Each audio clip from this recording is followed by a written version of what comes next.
Hello friends, today's new word negative amortisation.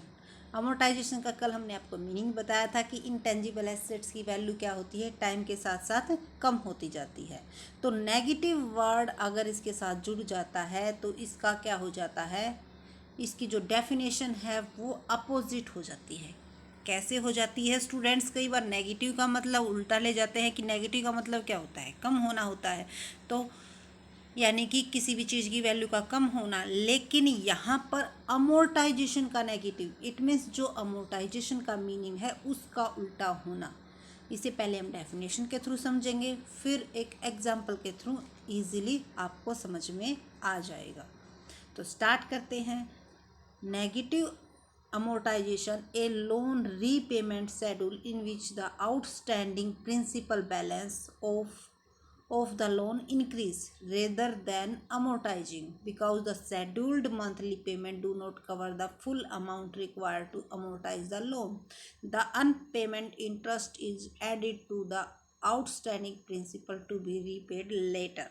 इसका मतलब क्या है कि जब हम लोन की रीपेमेंट करते हैं तो उसकी जो वैल्यू होती है वो कम होने की बजाय क्या हुई मिलती है, ज़्यादा हुई मिलती है। तो उसे बोलते हैं नेगेटिव अमोर्टाइजेशन। और वो होता किस वजह से है?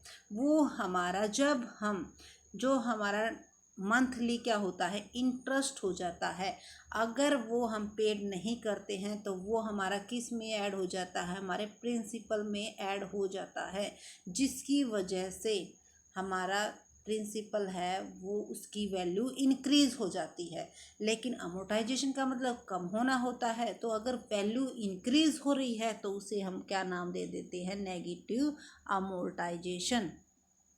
अब इसे एक एग्जाम्पल के थ्रू समझते हैं। मान लो आपने 1,00,000 रुपीज़ 10% पर लिए ईयरली, ठीक है। 10% पर आपने ईयरली ले लिए हैं तो इसके ऊपर 10,000 क्या बनेगा, आपका इंटरेस्ट बनेगा। बट आप पेमेंट कर पाते हो 8,000 की।